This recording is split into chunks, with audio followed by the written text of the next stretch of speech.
Virgil Klein. We're here, buildings here at Wayland, Missouri.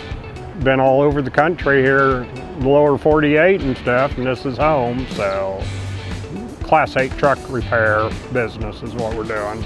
I'd started talking to the guy who owned the ground probably 15 years ago.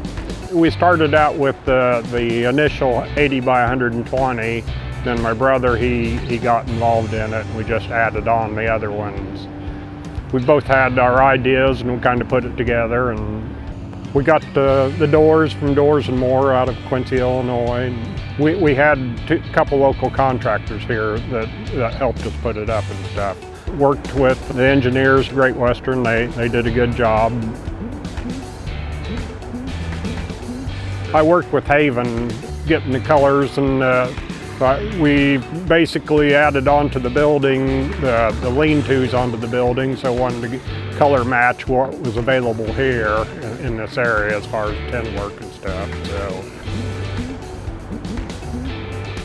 she did a really good job on working with us on that. So Yates Construction put concrete in, he erected it, and Latchley Construction, he's the one who put all the pieces together as far as the storefronts and the windows, and they worked well together, and they did a good job for us.